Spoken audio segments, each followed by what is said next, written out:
네, 종목 수리고 시간으로 이어가겠습니다. MBN골드 최은동 매니저 나오셨습니다. 안녕하세요. 네, 안녕하십니까. 네, 자 시장이 변동성으로 흔들리든 우리는 또 제 갈 길을 가야겠죠. 맞습니다. 종목 수리고 종목들 잘 수익 내고 있습니다. 먼저 대덕전자의 수익률이 아주 좋네요. 네. 대덕전자도 제가 12월 달에 이 강소기업으로서 좀 말씀드렸던 종목인데, 오늘 보면은 지금 13% 급등 나오고 네. 있고, 오늘 중에 이제 18%까지 급등이 나왔습니다. 제가 이 종목 이제 이 12,500원 올라오면서 이제 원고를 했던 종목이거든요. 그래서 이제 그 어제 같은 경우에 제가 말씀드렸던 2차 목표가 좀 넘어서면서 네. 이미 이제 목표가를 좀 넘어섰어요. 그래서 결론부터 말씀드리자면은 지금은 쓰리고를 외칠 시점이다. 왜냐하면 일단은 지금 많이 급등했기 때문에 어떤 신규 관점에서는 접근이 좀 부담스러울 수 있습니다만은 네. 대덕전자가 이제 오늘 어떤 내용으로 올라가는 거냐면 반도체 품귀 현상이 일어나고 있다. 사실 지금 2021년도에 반도체 시장 호황기다, 뭐 초호황기, 슈퍼호황기, 그다음에 이제 반도체 어떤 공급 부족, 뭐 수요 넘친다. 이거는 지금 진짜 뭐 너무 많이 나와서 진짜 뭐 삼척동자도 다 알고 있을 정도 다 아는 이야기인데 실질적으로 어떤 종목이 올라가냐 문제예요. 반도체 관련주라고 다 올라가는 것도 아니고 대덕전자는 제가 PCB 기업으로서 이 DDR5 관련해서 말씀드렸고 실제로 5G 관련해서도 작년에 미뤄졌던 5G 투자가 이제 이번 연도에 들어갈 텐데 실제로 삼성 네트워크에서 지금 노키아로 들어가고 있거든요. 근데 이 대덕전자가 삼성에서 5G가 노키아로 들어가게 됐을 때 거의 90% 이상의 PCB를 대덕전자에서 들어갈 겁니다. 그런 부분에 있어서 지금 주가가 언제 가도 이상하지 않은데 어제부터 급등세가 좀 나와주고 있는 겁니다. 그래서 대덕전자는 일단은 목표가를요 16,500원까지 한번 제가 3차 목표가를 최종적으로 좀 드려보도록 하겠습니다. 지금도 42%대 수익을 좀 기록을 했습니다만은 16,500원까지 갔을 때는 아마 50% 정도 수익 나올 텐데 지금 시장이 지금까지 삼성전자, 현대차, 뭐 SK, 이런 LG전자 대형주만 올라갔다면 그 수급들이 점점 이제 어떤 중형주 쪽으로 넘어오고 있거든요. 지금부터 준비하신다면은 여러분들이 대형주에서 놓쳤던 수익을 가져갈 수 있다 이렇게 말씀드리면서 오늘 일단 말씀드릴 종목도 좀 기대를 좀 해보시면 좋을 것 같고요. 첨보란 종목까지 좀 보도록 할게요. 첨보 같은 경우도 제가 이제 처음 이야기를 드렸을 때 천보, 만보 이런 얘기를 좀 들었었거든요. 실제로 올라갈 때 보시면 상당히 잘 올라가는 걸 볼 수가 있을 것 같고 첨보 차트를 보시면은 8월 달부터 이제 시세가 좀 분출되면서 이 자리에서만 사실 2배가 넘게 올라와 있습니다. 실제로 우리 전기차 소재 종목들 보면요 2배가 아니라 3배, 4배 올라온 종목 꽤 많거든요. 첨보 같은 경우는 전해질에 들어가는 첨가제를 만드는 기업인데 제가 마법의 가루란 말씀드렸습니다.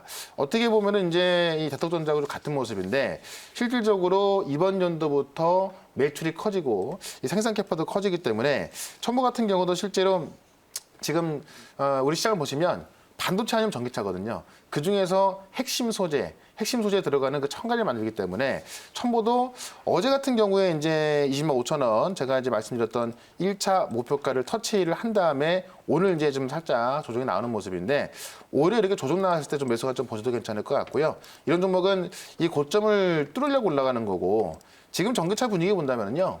제가 볼 땐 가는 건 시간 문제로 보여집니다. 그래서 2차 목표가를 22만 5천 원까지 정하면서 첨보란 종목도 투고를 외쳐보도록 하겠습니다. 투고. 네, 알겠습니다. 원고죠, 원고. 원고. 네. 네, 알겠습니다. 네. 자, 우리 대덕전자와 천보 홀딩하면서 또 한 번 고를 외쳐주셨습니다. 네. 자, 그러면 오늘 또 새롭게 다른 종목을 만나볼게요. 네. 어떤 키워드를 잡아야 될까요? 네, 오늘도 좀 기대를 하셔도 괜찮을 것 같은데 소부장 아마 좀 많이 들어봤을 겁니다. 소재 부품 장비인데 네. 이게 정책적으로도 좀 그 믿을 수 있는 이야기가 좀 많이 나왔는데 어제 드디어 이제 이 소부장 관련해서 으뜸 기업을 선정을 했습니다. 일단은 그 소부장 핵심 전략 기술에 특화된 국내 기업들 중에서 22개를 선정해서 어제 발표를 했는데 실제로 이제 그 산업부 장관까지 나오셔가지고 좀 준비를 하는지 보시게 되면은 어제 소부장 으뜸 기업을 이제 선포하면서 많은 관계자분들이 나와가지고 이제 좀 화이팅을 외치는 모습이거든요. 실제로 이제 이게 어떤 거냐면은 이 소부장에 선정된 기업들, 그러니까 이 으뜸 기업에 선정된 기업들을 보게 되면은 5년 동안 약 250억까지를 지원해 줍니다. 이게 대부분 중소기업들이거든요. 근데 이 250억을 지원해 준다.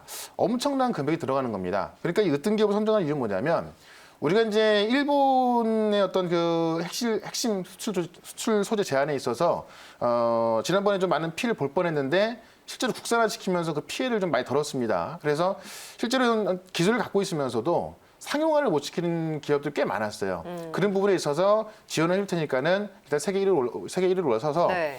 상용화 시켜라 이런 이야기인데 실제로 250억 원을 지원해주고 있고요. 앞으로도 기술 지원까지 들어가고 있기 때문에 여기에 선정된 기업은 실제로 엄청난 기술력을 갖고 있고 좀 클 가능성이 큰 기업이다. 22개가 선정됐거든요. 그중에 한 종목을 제가 오늘 좀 말씀을 드려보려고 합니다. 일단 어제 선정된 기업 중에 하나인데요. 오늘은 현재가 4,065원인데 신화인터텍이라는 종목을 좀 말씀을 드려보도록 할게요. 네. 이 신화인터텍이 어떤 회사인가가 좀 중요할 것 같습니다. 우리가 이제 최근에 퀀텀.tv 이런 얘기 좀 들어봤을 거예요. 어떻게 보면 이제 가장 좀 그 영상에 있어서 이 OLED만큼의 그런 영상을 구현한 TV인데 실제로 이제 이 QD 필름에는 방수 방호에 들어가는 그 배리어 필름이 있습니다. 이게 이제 이 배리어 필름이라는 것은 QD 필름에 있어서 방수와 방호 역할을 하기 때문에 무조건 필수적으로 들어가야 되는 건데요. 이 방수 필름을 지금까지 일본이 독점을 해왔습니다. 근데 지금 이 신화인터텍이 뭘 개발했냐면은 이런 방호 방수 필름 필요 없이 그냥 디스플레이 하나만 만들면 되는 그런 걸 개발한 거예요. 그래서 이거를 이제 이 배리어 리스라고 하는데 배리어 필름 방호 방수 필름이 필요 없는 배리어 리스 필름을 만든 겁니다. 그렇기 때문에 일본이 독점하던 시장을 지금 신화인터텍이 이제는 이걸 다 가져갈 수 있게 되는 거고요. 실제로 신화인터텍이 이걸 통해서 연 매출이 600억 나오고 있어요. 시장 점유율이 40%, 전 세계 시장 점유율 1등입니다. 자, 전 세계 시장 점유율 1등이고요. 일본이 독점하던 것을 어떻게 보면 그걸 쓸모없게 만들어버린 겁니다. 일본 입장에서는 정말 아마 신화인터텍이 제가 볼 때 굉장히 싫을 수도 있을 것 같은데 그런 면에 있어서 신화인터텍은 지금은 시가총액이 보시면은 오늘 기준으로 봤을 때 시가총액이 1,100억 정도 지금 올라가고 있거든요. 자, 시가총액 1,100억짜리가 이 배리어 필름에 있어서 이제 시장 점유율 1등하고 있고 이 배리어리스 필름이라는 것은 퀀텀.tv에 무조건 들어가는 거거든요. 근데 퀀텀.tv가 아시겠지만은 삼성전자를 통해서 시장 점유율이 꽤 높아지고 있습니다. 그렇다면은 이 필름을 만드는 신화인터텍 시장 점유율도 지금도 1등입니다만은 매출이 더 커질 수밖에 없다. 이렇게 말씀드리면서 차트 한번 좀 보도록 할게요. 차트 보시면은 작년에 2019년도에 보시면 이 종목이 1,500원대 있던 주가가 7,000원까지 올라가면서 약 4배가 넘게 올라갔는데 이때 아마 상용화에 성공시켜서 그 때문에 올라갔을 겁니다. 지금 같은 경우는 왜 다시 올라갈 수 있냐? 자, 상용화에 성공한 거는 매출을 지키는 게 아니죠. 다만 지금 확인된 것은 현재 600억대 매출이 나와주고 있으면서 시장 점유율 1등을 하고 있다. 전 세계에서. 그렇다면은 이거는 어쨌든 상용화에 성공해서 매출이 안 나온 상황에서 좀 빠졌다고 한다면은 주가는 다시 올라갈 수밖에 없다는 거고 여기에 으뜸 기업으로 선정되면서 정부 정책 수혜주가 될 수밖에 없기 때문에 저는 지금 자리에서는 당연히 크게 올라갈 수밖에 없다. 이렇게 설명을 좀 드려보겠습니다. 그래서 신화인터텍은 저는 목표가를 일단은 1차 목표가는 4,400원까지 좀 말씀을 드리겠는데 네. 말 그대로 1차 목표가 단기적인 목표가고요.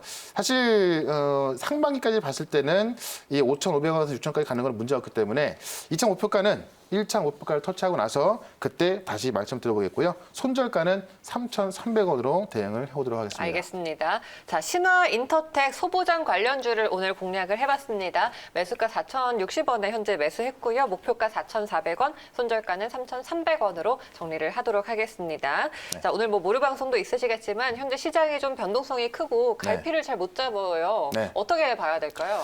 그러니까 지금 어제부터 시장에 좀 이제 조정이 나오다 보니까는 아마 지금 제 꼭지인가 아닌가도 싶고 또 지금 많은 전문가들이 뭐 시장 조심해라 뭐 이런 얘기 많이 나오고 있는데 물론 지금 과열권인 거는 맞습니다. 다만 항상 주가가 올라오면 과열권에 들어가게 돼 있고요. 지금 시장이 사실 뭐 여러 가지 경우들을 본다면은 어제 같은 경우도 객장을 봤을 때 정말 나이 많으신 분들이 오셔갖고 주식의 주자도 모르는데 뭐 그냥 현대차 사고 삼성전자 사고 이런 식이라고 해요. 그러다 보니까 고점일 가능성도 있는데 지금 제가 볼 때는 우리가 작년 같은 경우는 동학개미 열풍이 올랐다면은 제2의 동학개미 열풍이 불어오지 않나. 최근에 계좌 만드는 것도 그렇고요. 실제로 지금 이 은행 자금이, 그러니까 예금돼 있던 자금들이 넘어오고 있거든요. 이 열풍은 언젠가는 끝나겠지만은 제가 볼 때는 당분간은 지속될 것 같고요. 이 기회가 제가 볼 때는 좀 돈을 많이 벌 수 있는 기회라 보고 있거든요. 그런 관점에서 이 종목마다 차별이 심하기 때문에 제가 오늘 뭐 4시 반에 있을 무료 방송에서도 이 종목에 대한 설명을 좀 드릴 거고요. 제가 볼 때는 한마디 결론부터 말씀드리자면은 지금 시장 시장의 조정은 짧을 거니까는 조정장 무서워하지 마시고요. 조정장에 오히려 좀 매수 기회를 삼자 이렇게 한번 정리해 보면서 4시반 무료 방송에서 좀 더 자세한 말씀 드려보도록 하겠습니다. 네, 알겠습니다. 오늘 최현업 매니저 말씀 여기까지 드릴게요. 고맙습니다. 네, 고맙습니다.